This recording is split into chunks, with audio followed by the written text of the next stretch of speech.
Afternoon and welcome to NASA's Kennedy Space Center. I'm NASA Press Secretary Jackie McGinnis, and this morning NASA waved off the Artemis I launch attempt after teams encountered a liquid hydrogen leak while filling propellant into the core stage of the SLS rocket. Unfortunately, the team wasn't able to troubleshoot the issue today, but to tell us more about the next steps NASA will take following the mission management team meeting this afternoon, we have with us NASA Administrator Bill Nelson, Associate Administrator of the Exploration Systems Development Mission Directorate, Jim Free, and Artemis Mission Manager, Mike Sarafin. First, I'll hand it over to Senator Nelson for opening remarks. Well, while we don't have the launch that we wanted today, I can tell you that these teams know exactly what they're doing, and I'm very proud of them. You think back to previous space flights. The shuttle was sent back to the vehicle assembly building 20 times. I already shared with you my personal experience back in the early part of the space shuttle program of Hoot Gibson's crew having been strapped in, ready to go, and scrubbed 4 times with a delay of over the better part of the month. We do not launch until we think it's right. And these teams have labored over that, and that is the conclusion that they came to. So I look at this as a part of our space program, of which safety is the top of the list. They will tell you, starting with Jim, they'll tell you the specific reasons why they decided to stand down and what they think that the future holds. Just remember, we're not going to launch until it's right. And that is standard operating procedure and will continue to be. Thank you, sir. Good afternoon. So absolutely, I hope you know we're not where we want to be except where the vehicle's safe. So we wanted it safe in orbit. It's not there, it's safe on the ground. I'm going to kind of give you the big picture of where we're headed with the launch periods. And then I'll let Mike fill you in on some of the things that happened today. Charlie Blackwell-Thompson is back in the Launch Control Center with her team, working through some of the next steps that the mission management team asked her to do today. So launch period 25 is definitely off the table. We won't be launching, this period ends on Tuesday. We will not be launching in this launch period.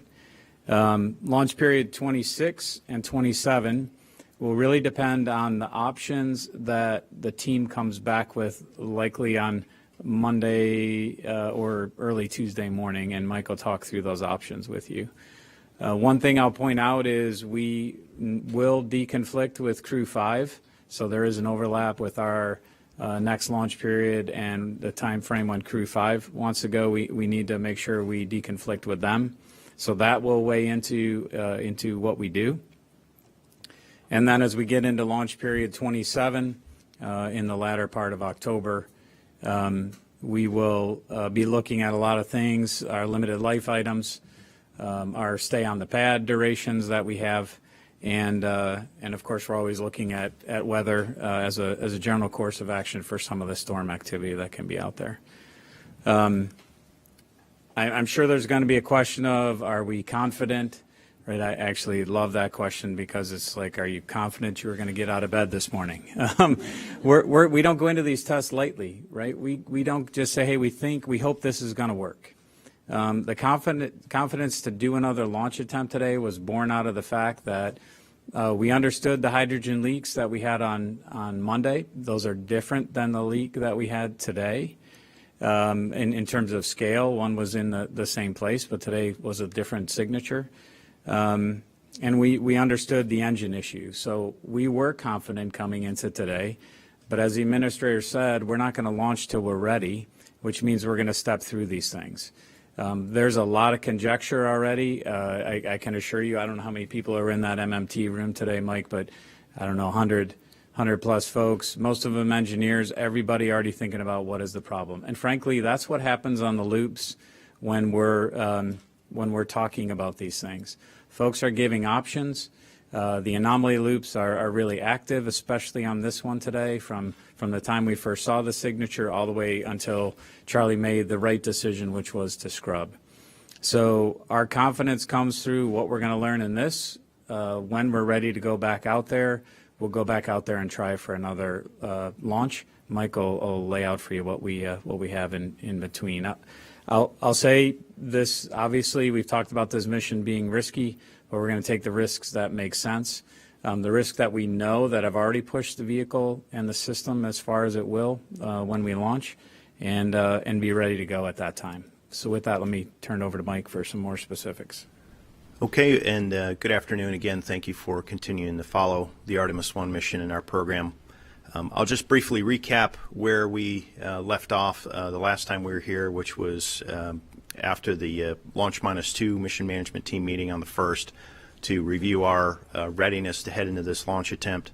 If you recall, the launch operations team out of the Launch Control Center stayed in the launch countdown following the attempt on Monday, and that gave us a head start headed into today's attempt.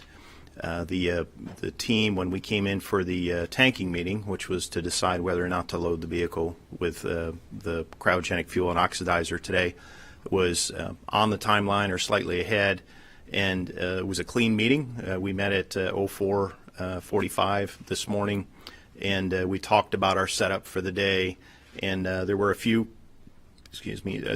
items that we talked about, but most of those were of no particular constraint relative to setting up for our launch attempt.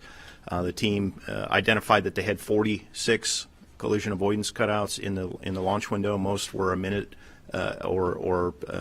most were just a few seconds. The longest ones were about a minute. We do have, at this particular time of year, a high propellant bulk temperature, which gives us more performance out of the rocket.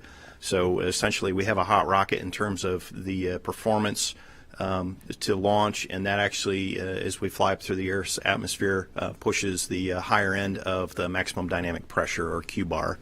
And we saw that we had positive margins, but lower margins on one specific area on the Orion spacecraft, and we were watching that. The vehicle was expected to get to about 700 pounds per square foot of pressure as it headed up through the period of maximum dynamic pressure. Just prior to the cryogenic loading operation, the team was working through a chill down, and there was an inadvertent pressurization of the hydrogen transfer line, that the pressure exceeded what we had planned, which was about 20 pounds per square inch. It got up to about 60 pounds per square inch. And the flight hardware itself, we know, is fine. We did not exceed the maximum design pressure, but there's a chance that the soft goods, or the seal in the quick disconnect at the 8-inch quick disconnect, saw some effects from that. But it's too early to tell exactly whether that was the cause of the hydrogen leak that we had today. What we do know is that we saw a large leak at the 8-inch quick disconnect today, and that leak started when we went from the slow fill to the fast fill. This particular quick disconnect did not have a problem of this magnitude on Monday. We did see a small leak, but we did not see one of this magnitude. It was characterized as a large leak by our operations team. The team tried 3 times to resolve the leak, and all 3 times we saw a large leak. And as was discussed previously, if you can thermally stabilize both sides of that quick disconnect, we have a ground side and a flight side, and that is where the fluid flow occurs through. If you can chill that down and ensure that there's no differential temperature across that interface, sometimes the leaks can seal themselves or heal themselves. So the team attempted that. They attempted to essentially reseat the leak by increasing the pressure in there, and that was not successful. So initially, the team declared the scrub at 11:17 Eastern time, and then went into vehicle safing and drained the cryo. The liquid oxygen is currently off the vehicle, and the liquid hydrogen, at least when we were in the mission management team meeting, was still on board the vehicle, and they were in the process of draining it. It should be off by now or very close to it.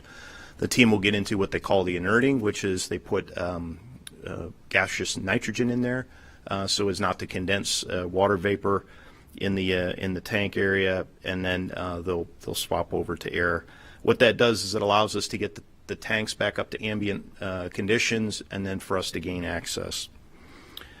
In the scrub meeting that we had at 2:30 Eastern, we talked about three options.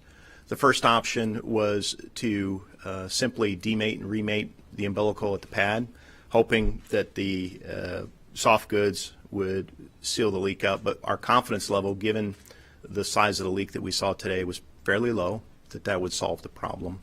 The team leaned towards a removal and replacement of the soft goods in the quick disconnect, and the options were basically to do it at the pad or do it back in the vehicle assembly building. And either of those options do not preserve our ability to fly before the end of this launch period, which expires on the 6th. So the team is developing a series of schedule options, and we're going to hear about those early next week. The schedule options include removal and replacement of the soft goods on the quick disconnect at the pad, followed by a cryo test. That is the only place we can get a full cryo test to ensure that we do not have a further issue with respect to leaks at the temperatures that we need to fill the vehicle on day of launch. The other option is to roll back and remove and replace the quick disconnect soft goods in the vehicle assembly building. There's a risk versus risk trade. Doing it at the pad, you're exposed to the environmental conditions, and we need to build an environmental enclosure to do that. If we do it in the vehicle assembly building, the vehicle assembly building is the environmental enclosure. However, we cannot test this quick disconnect in the VAB at cryogenic temperatures. We can only do it at ambient temperatures. So we're working through those options. The team, it's too early to say, but they're working through a fault tree analysis as to why we did not see a leak of this magnitude on Monday, but we're seeing it of this magnitude at today's attempt. And they're also looking at the chill down procedure to look at additional controls such that we don't have a reoccurrence of the inadvertent overpressure that we had earlier today. So all that said, we've talked about it before. This is an incredibly hard business. This is an initial test flight of this vehicle. As was said by Administrator Nelson, we're going to fly when we're ready. And as part of this initial test flight, we're learning the vehicle. We're learning how to operate the vehicle, and we are learning all of the things required to get us ready to fly. And we've demonstrated a large number of those things, not only through wet dress and some of the other ground tests that we've had, but we are still learning as we go, again, to get this vehicle off safely. So our focus is on understanding the problem, developing solutions in terms of schedule, but also risk versus risk impacts, and we'll follow up next week when we have those options fleshed out further. So with that, I'll pass it back to Jackie. Thanks, Mike. So now we'll open it up for questions in the room and also on the phones. On the phones, as a reminder, press *1 to get into the queue. And in the room, if you could leave your hand high for the mic folks to come get you after you ask your question. First up, Joey Roulette with Reuters.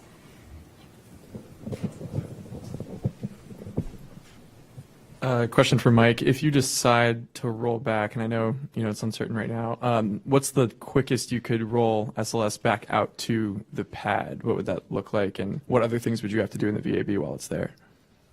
We're looking at several weeks to do that, depending on the required work at the pad or whether we do it in the vehicle assembly building. That'll determine the exact schedule, but it's several weeks of work. It's really too early to say exactly how many days. Thanks. And up next on the phones, we have Marcia Dunn with the AP. Yes, hi, can you hear me? We can hear you. Yes. I was wondering, so are you saying if you do the repairs at the pad and it seems to go well, you could still maybe get off in September by the end of the month before the SpaceX launch coming up at the beginning of October? Is that a possibility? And the way things stand right now, which way do you think you're leaning for? Thanks. I'll just take the first part of that. I think we still have our constraint on the range, with the range to test our flight termination system, which is right now we have 25 days. I think we're going to talk with the range about what the possibilities are. But in order to test our batteries, change out the batteries, we have to roll back for that. And I'll let you handle the options. Yeah, and Marcia, with respect to whether or not September, the latter part of September is still in the trade space, I think it's too early to tell. It really comes down to what does the fault tree analysis tell us, and what are the necessary changes and mitigations required in order to have a confidence that we've resolved this large leak at the 8-inch quick disconnect. So I think we'll have a much better answer early next week, and right now it's just too early to tell. Thank you. Next, we have Tom Costello with NBC. Hi, good afternoon. Can I just clarify, you said that the line had been overpressurized up to 60 psi. Do you believe that overpressurization potentially caused the leak that then you were dealing with all day today? And any idea how that line was overpressurized? Yeah, I guess what I'd say is I think Mike talked about the fault tree. We have to go look at, is that a cause? Is that the cause? I'm sure it'll end up on the fault tree, but we have to run through all legs of that fault tree before we decide that's absolutely the cause. We do, I think, I forget how the words that you used last one. We kind of tune in this hydrogen. We did that on Monday. Monday we saw it start to go up, and we slowed the rate and did a manual fill.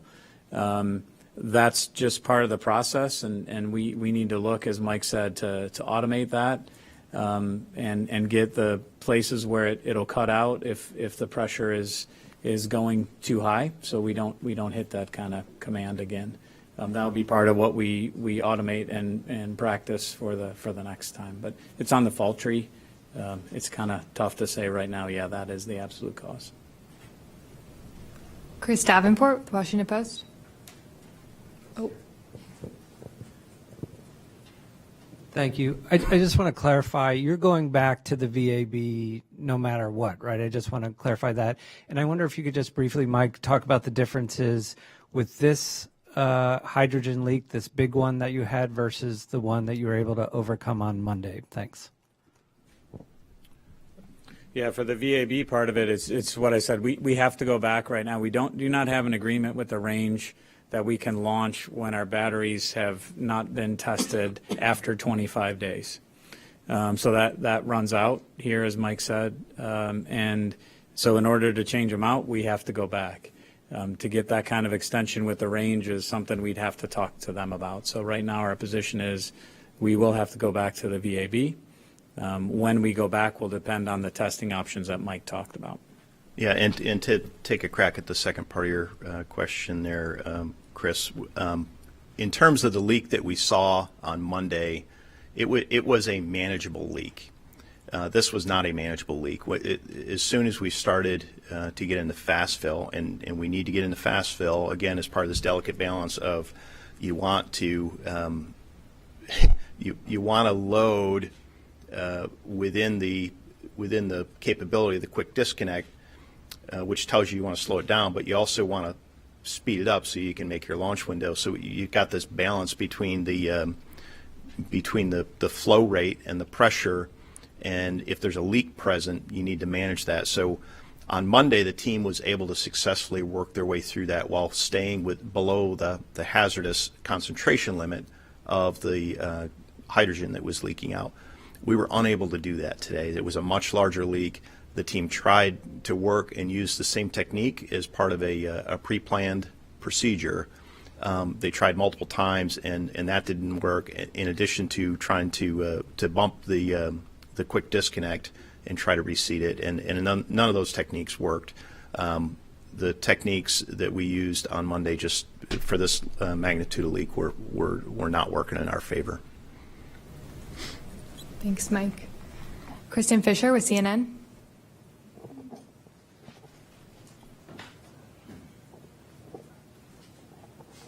Thank you. Just wondering if there is a precedent for getting an extension with the range on something like this. Has that ever been done before? Or if you all were to ask the range for that to allow the vehicle to stay on the launch pad before next attempt, would that be something that hasn't been done before? We work with them just recently to go from 20 to 25 days, showing them a lot of the technical data that they needed to see about the integrity of our system. So I'm confident there's probably been other ones. I can't quote the history, but I can tell you that we just negotiated with them to go from 20 to 25.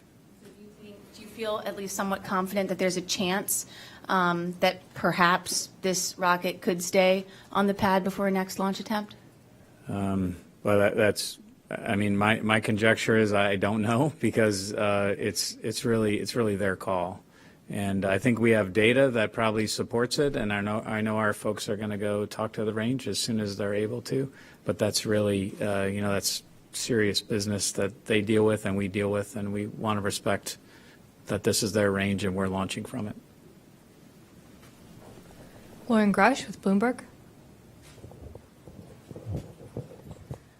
Hi, Lauren Grush with Bloomberg. I'm wondering if you can walk us through exactly what hardware you need to be replacing, exactly where it is, and how time-intensive that work will be. Thanks. Yeah, Lauren, so I'll take a crack at that. Right now, we're focused on the 8-inch quick disconnect and simply the soft goods, the seal that surrounds it. We need to get through the fault tree analysis to figure out exactly if there's anything else that needs to be accounted for.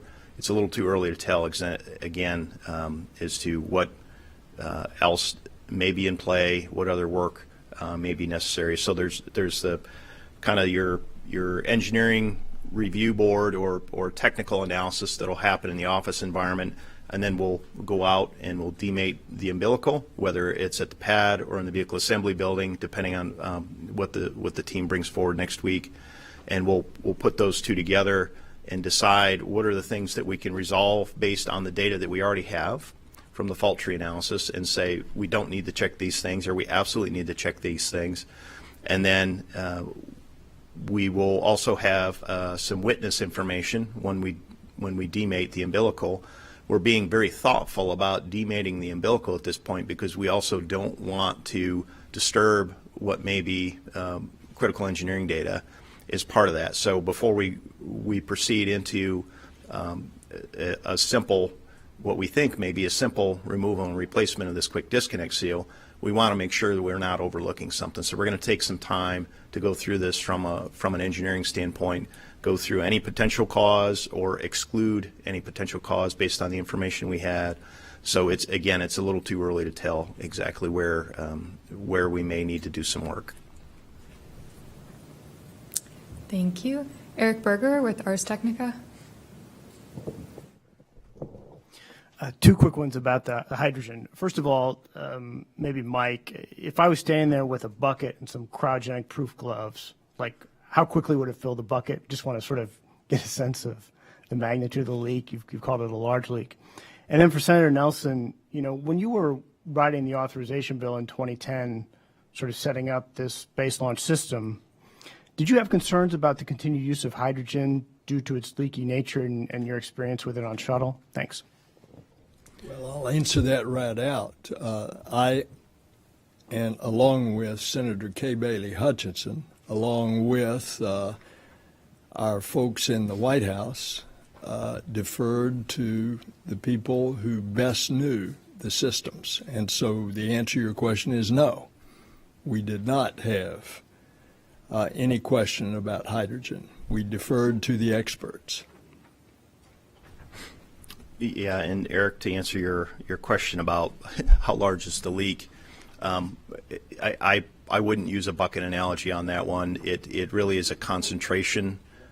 You know, when you have a fuel source in atmospheric air that contains roughly 20% oxygen, when you mix the two, all you need is an ignition source to close the fire triangle. So we know that when you get above roughly a 4% concentration of hydrogen in ambient air, you're at risk of having a flammability event or a flammability hazard. We were seeing in excess of that by probably 2 or 3 orders of magnitude today. So I'm sorry, not orders of magnitude, two or three times our acceptable concentration limit. So it was pretty clear that we weren't going to be able to work our way through it like we did on Monday in terms of the managing of the leak. Every time we saw the leak, it was a large leak that immediately exceeded our flammability limits. So, you know, again, a couple of techniques were tried, and we just couldn't get there today. Tariq with Space.com. Thank you. Yes, Tariq Malik with Space.com for Mike. Just to follow up on Lauren's question about the nature of what has to be replaced. You mentioned soft goods. Is that as simple as just a rubber seal? Is it silicone? Or is it more hardware that you do have to replace? And why would you need an enclosure around it? Is it just to prevent corrosion then on that seal? Thank you. Yeah. So the quick disconnect, it's a metal poppet-like device, and it has a gasket around it. And I don't know the exact gasket material, but if we were to see damage on the quick disconnect, that would tell us we would need to replace the hardware. If we saw foreign object debris, that would tell us that maybe we got something else going on. Or if we just saw a simple damage on the gasket, we've got spares. We can quickly remove and replace that. Our history of our own testing at the Launch Equipment Test Facility, which is right here resident at the Kennedy Space Center, tells us that a leak of this magnitude is typically resolved through a removal and replacement of the soft goods, that seal. And that's kind of one of our leading suspects right now. But again, we need to go through the fault tree. We need to inspect the hardware. We need to see what the hardware is telling us. So in terms of exactly what needs to be done, it's too early to tell. And I'm sorry, there was a second part to your question. I don't recall what the second part was. About the enclosure. The enclosure, yeah. So the enclosure affords us the ability to provide what we call a purge at that interface. And the purge allows us to push nitrogen in there to essentially inert or push out any oxygen in there. So it reduces the likelihood of a flammability hazard. So if we were to just pump regular old air in there, regular old air has oxygen in it. And we eliminate that oxygen by creating an enclosure and putting nitrogen in there to displace any oxygen, such that if there is a hydrogen leak, you've got one leg of the fire triangle removed. Thanks. Now we'll go to a question from the phones. We have Ramin Skiba from Wired. Hi, thank you. This is a question, I think, for Mike. I was wondering, what are the risks to the CubeSat secondary missions if there's a significant delay? Like, is that a factor in determining the launch date? If some of them cannot be recharged, if the batteries cannot be recharged? Yeah, that's a good question, Ramin. We do maintain a open communication loop with the CubeSat customers, so we will certainly inform them that we did not have our launch attempt today and what our next launch attempt looks like from a schedule standpoint, and we'll make a risk-based decision based on a whole host of factors. If we do need to roll back to the vehicle assembly building, we could top off the batteries for a number of those, or they may not even need to be topped off based on what we believe to be the known battery decay rate and battery state of charge. I personally haven't seen all that data, but it is part of the process of looking at a given launch period, and we will share that information with our CubeSat providers and then decide what the appropriate next steps are. Whether or not any of those are at risk at this point, I don't have the data in front of me to answer that question. Thanks, Mike. Micah Maidenberg with Wall Street Journal. Put your hand. Hi, Mike. I wanted to follow up on the pressurization that you mentioned. Excuse me. Micah Maidenberg, Wall Street Journal. Just back to the inadvertent pressurization, that was 3 times the amount of pressure that was planned for. Could you walk us through sort of what led up to that, and have you seen that before in practice runs or at the testing facility? Thanks. So we're still reviewing the data and the sequence of events, but as I understand it, it occurred during the chill down prior to the loading operation associated with loading the liquid hydrogen and liquid oxygen, and it was part of the preparatory steps. And there was a sequence of about a dozen commands that were required, and it was simply the wrong valve was commanded, and it was identified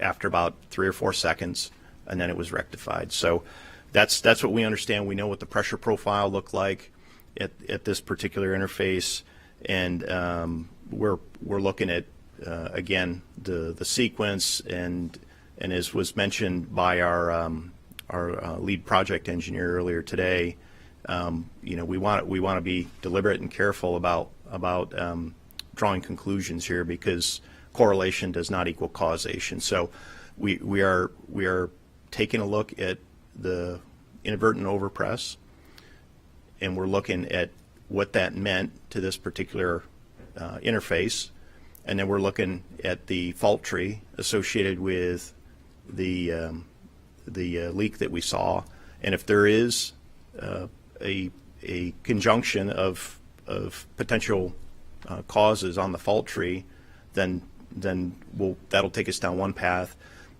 If there is no root cause that you can trace to that, then that'll take us down a different path. So again, it's a little early to tell. We've looked through quite a bit of information already, but we got to work our way through this one, and we're going to do it methodically. Jeff Faust with Space News. Jeff Faust of Space News. If the Eastern Range allows you to extend the life of the FTS and you're able to do the repairs on the pad, are there any other factors that would allow you to stay there and not have to roll back? I think what I said earlier is we have to look at our stay at the pad, because there's some, for Orion at the crew and service module, there's some constraints at how much time they can spend at the pad versus the winds. So we have to look at that, and if we're within that, that would be something we'd look at as a plus side if we can stay within that analysis. But I think ultimately we're driven by the FTS. I don't know if you have anything to add to that, Mike. Yeah, we need to look at what work exactly we need to do, and there may be, depending on the fault tree analysis and any inspection work that we do, it may mean that the vehicle assembly building is the right place to go do this work. We are mindful that we're out there in the elements when we're at the pad. That has a couple of pros and cons associated with it. The cons happen pretty much every afternoon around here when you get a shower or thunderstorm rolling through, and we don't want to have issues with that interface because we demated it out there in the environment. So we're going to talk through all those things. I think it's, again, a little bit early to say as to what the right path forward is. Flight termination system is certainly one variable that we've got to consider as part of all this. And as Jim said earlier, the range has and the Space Force have been fantastic partners working with us as part of our government and interagency work. We don't own that decision. The range owns that decision. So we would have to work with them and talk to them before any decisions are made. Marina Corin with The Atlantic. Thank you. Hi, I'm Marina Corin with The Atlantic. Are you at all considering doing another wet dress rehearsal after you've implemented some repairs instead of going right into another launch attempt? The administrator said earlier, we're not going to launch until it's right. So in order to get to that point, is there anything that would make you say, okay, let's go back, we're going to test until it's right? Thank you. Yeah, I guess what I'd say is, whatever the connection that we're testing under ambient is going to be acts a lot different than cryogens. We've tested this one in our wet dress rehearsal 4, this sealed at 4. We saw it manageable the other day. So to us, hydrogen's difficult to work with. I think Mike characterized that a couple of press conferences ago. So from our perspective, we may look at in these options when we stay at the pad, if we change it at the pad, do we do that cryogenic test there?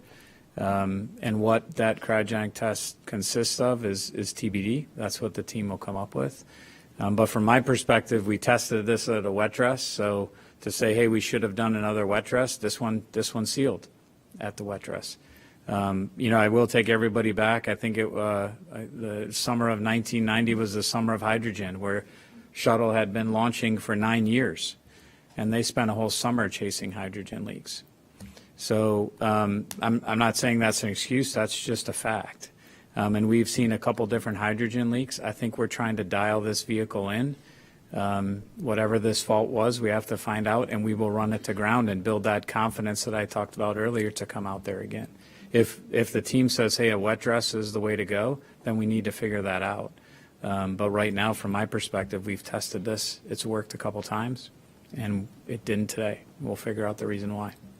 And the only thing I would add is we know we don't need to do a full wet dress rehearsal if we were to test out this interface. For example, we don't need to load the interim cryo propulsion stage or the upper stage. We know that those interfaces are fine. So if we were to do a cryo test at this particular interface after some work is done at the pad, we don't need to do a full-up wet dress rehearsal, if that makes sense. Next up, we have another question on the phones. David Curley with Discovery. Sarafin, you talked about it being inadvertent. Was that software that caused the overpressurization, and is that something you've not seen other times when you were doing the pre-chill? And I take it from your earlier answer, soft goods that you're considering that the overpressurization may have affected are gaskets, O-rings, anything that's pliable. Thank you. Yeah, so the first part of that question, the inadvertent command and overpress, again, it's a little bit early to tell exactly what happened. We're still working our way through it, but what we do know that this was a manual sequence, and it may have been the fact that we didn't automate this particular sequence that could have been part of the reason that we had the inadvertent overpressure. There are a whole host of other reasons that when you're an operator and you're working through a command sequence that could have also come into play. So we're just going to have to take time and look through it. We're going to look through the data, and we will go back and reassess exactly why this inadvertent command happened. In terms of soft goods, yes, it's basically a seal that is a non-metallic material. I don't remember what the particular material is, but yes, that's what we mean, or what I mean when I say soft goods. Thanks, Mike. Irene Klotz with Aviation Week. Thanks. I think this is probably for Mike. There was some time between the recommendation to scrub and when Charlie decided to call it a day.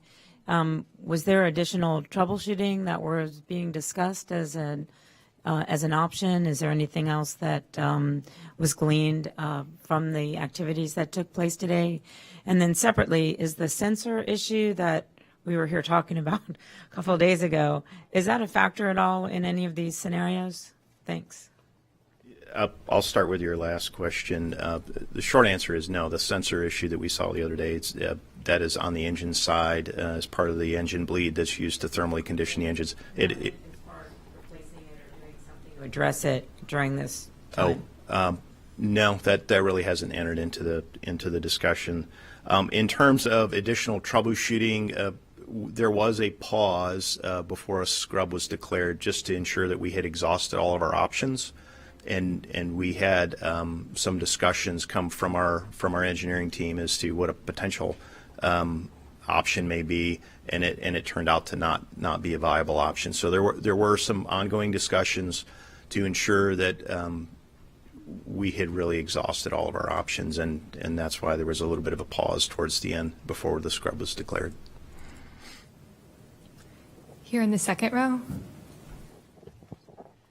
Hi, my name is Jacob Sidesi. I'm a student tech reporter at WUFT News out of the University of Florida. I have two questions.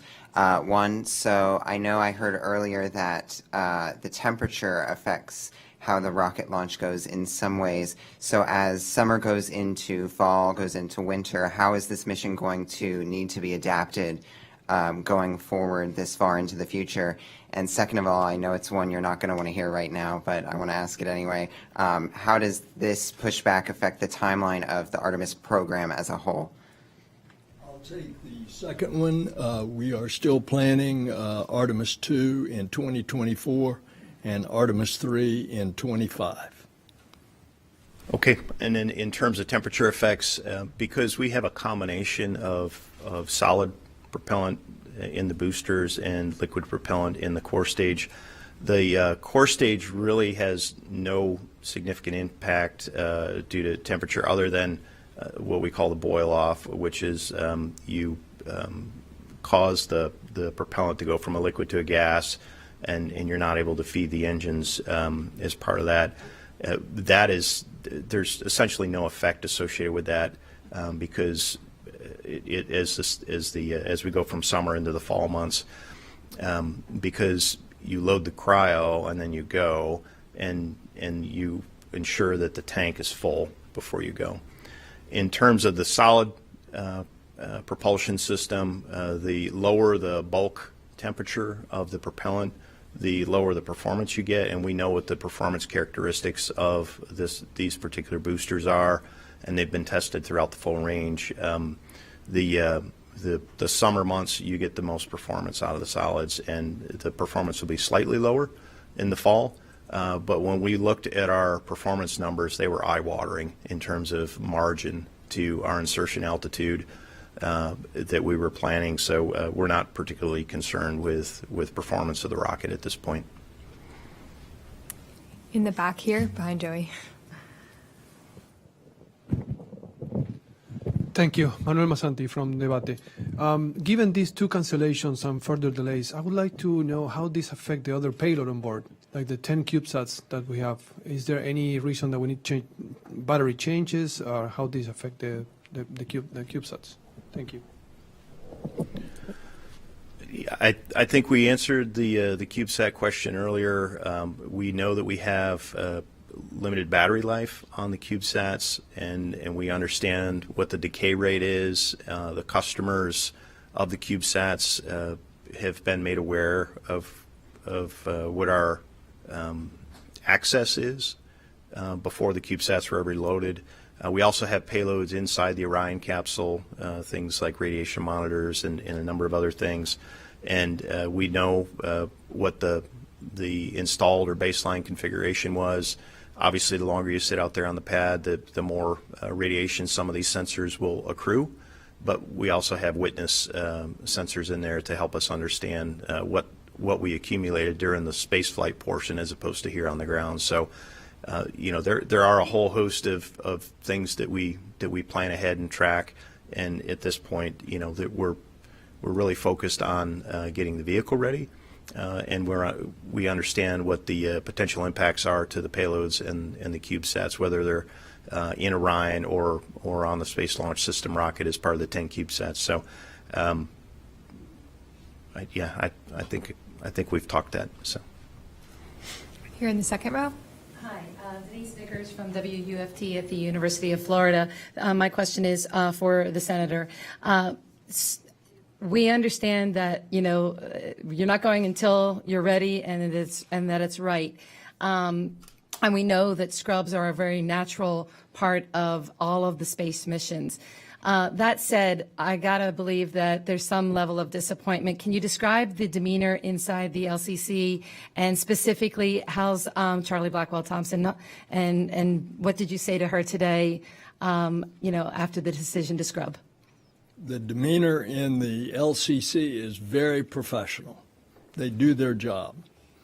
Naturally, all of us, no more than all of us, including the LCC, wanted it to go today. But we also, and these guys that are the professionals know, it doesn't go until it's ready. Any words, anything, did you share any private moments with Charlie? How's she holding up? Anybody? Any comments to, keep her and her team everybody's motivated, but any other comments that you can share? I will say this before Mike answers that. This team is very aware of potential fatigue, and therefore they gave sufficient time off for the team. Yesterday, after the MMT, which occurred, I think, 2 days ago, L-2, they gave everybody the day off so they could regroup and rest. And that's part of the lessons that came out of the Challenger report. Fatigue was a factor there. Mike? Yeah, in terms of the firing room and Charlie in particular, one of the things that's one of the things that I particularly enjoy about the agency is you surround yourself with amazingly capable people and some amazing leadership, and Charlie is certainly one of those amazing leaders that we have in the agency. When I was talking to her about the scrub decision, she was focused, head in the game. She was, focused on the operation and the flight hardware and safing the vehicle and ensuring that her team had what they needed to get through the remaining operation. And that's kind of natural when you come from the operations realm. There's definitely time to reflect on that after you come out of the firing room, on the drive home, or once you're home. But that was neither the time nor the place, and she didn't show any inkling that she was focused on anything other than the right decisions for her team and for the spacecraft and for the rocket. Thank you. Marcia Smith, the Space Policy Online. Marcia Smith, spacepolicyonline.com. Jim and Mike, I know you've both discussed this already a couple times, but I'm still unclear about the decision as to whether or not you're going to roll back. Jim, I heard you say you must roll back because of the FTS batteries. Mike, I heard you say if you roll back, then you might be able to recharge the CubeSats. You talked about how you might have you think you have several weeks of work. So if you were to go to the range and ask them to give you another waiver for the STS, it's not just a couple days, it's several weeks. So can you just sort of condense it all and concisely say, are you rolling back or not? Or when will you make a decision? And is the FTS battery the only thing that stands in your way of rolling back or not? We don't have an FTS waiver right now beyond 25 days. So until we have that, we have to roll back in order to satisfy the range requirement. I said we'll work with the range to try and get that, but we have to decide what it is, what the duration we want based on the launch period availability we have. and what they're willing to give us. So that negotiation hasn't happened, so as far as I'm concerned, we have to roll back because we have to satisfy that requirement. That's where I think Mike's if statement comes from, because that is a possibility, but we don't have that today. And I'll just be upfront with you. I don't always pick the best words, right? And I could have chosen a better phrase or a better word in that case. And Jim is absolutely right. It is not our decision. It is the range's decision. They're the ones responsible for managing public safety. So when we roll back, unless we get a waiver, it is a rollback scenario. So I said if, and I apologize for that. I probably could have chosen better words. If that's the hardest thing I had to deal with today, then I'm happy about that. So Here in the back. Good afternoon, Liz Hurley, WAFF Huntsville. My question can be for any or all of you all. Can you talk to me about actual costs of 2 back-to-back scrubs? And do you feel there's a cost to public perception? There was so much build-up to this launch. So many people came to Florida to spend a week hoping they'd get to see a moon rocket fly. Is there something that you're looking at now regarding the public? You all talk about the back-to-back cost, and I'll talk about the perception.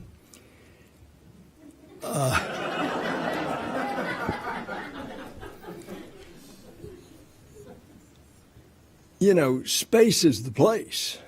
Everybody is really interested in this mission and going back to Mars and getting ready to go, going back to the moon and getting ready to go to Mars. One of the things that we did early on was we tried to stress that this is a test, and a test has certain risk. And we pounded that in every public comment that we had in order to get expectations in alignment with reality. And yet human nature is what you know it is. People are ready.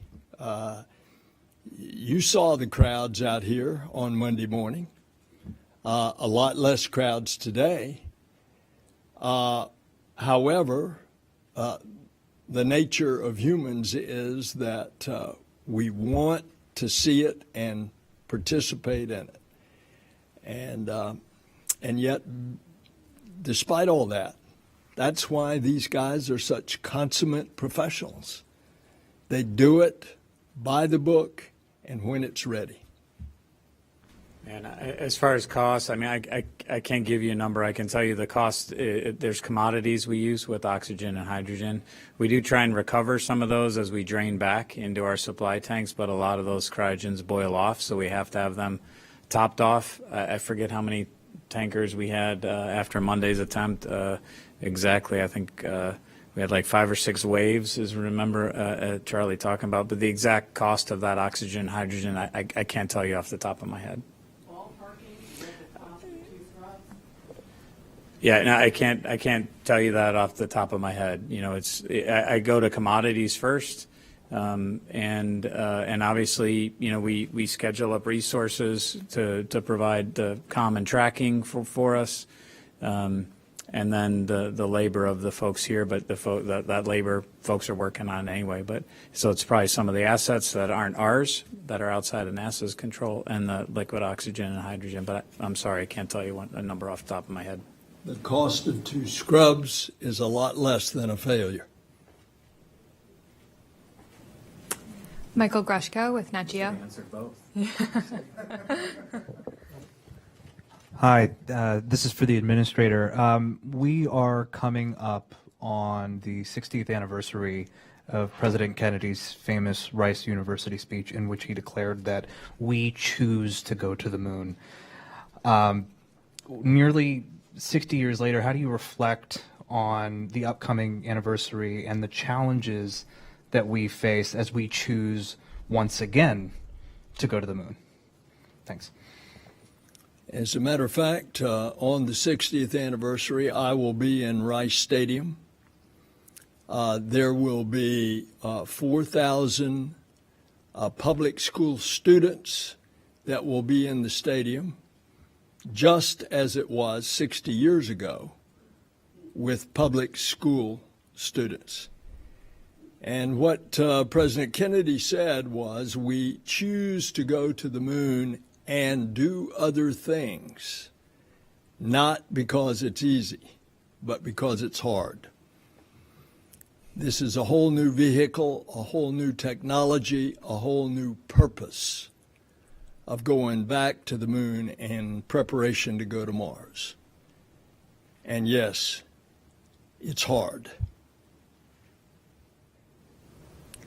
On the phones, we have Ken Chang from the New York Times. Hi, thank you. You've all talked about that you're not going to launch until you're ready. I was just wondering, have you felt any pressure from anywhere within NASA, from the White House, from anyone in Congress? Ken's question was, have you felt pressure from anyone at NASA, the White House, or in Congress? Well, I can tell you from my standpoint, no. And if I knew about it, I would try to stop it. But we have felt no pressure whatsoever. I would agree with that, Ken. We're not feeling external pressure on any of this. This is something that is, as Administrator Nelson said, we're really focused on getting off and getting off safely because of the consequences of failure. So we're not feeling any pressure externally. So we're running up on the end of our hour, so we have time for one more question. Ken Kramer.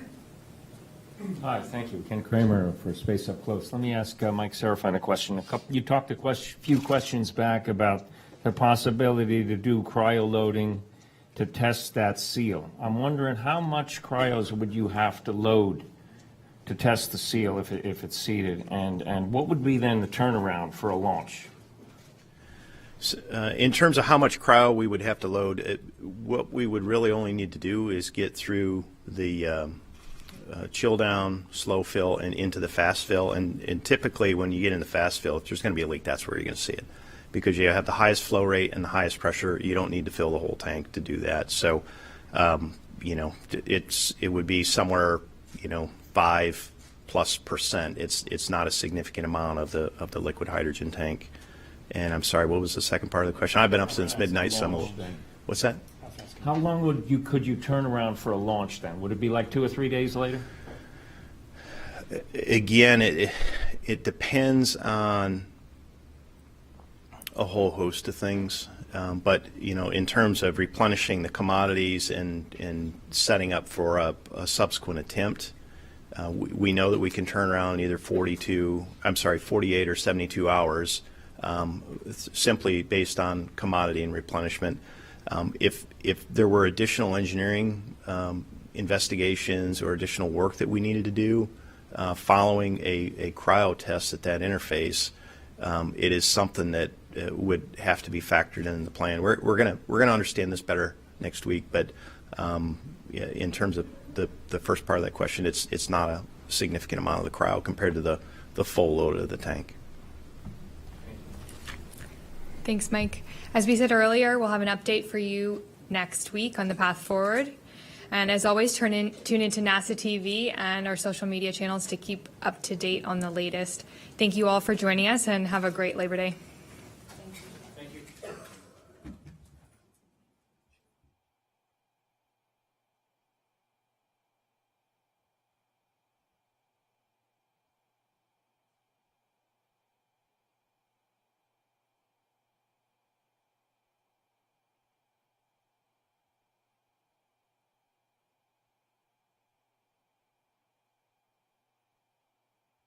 Well, in my left hand I have a feather, in my right hand a hammer.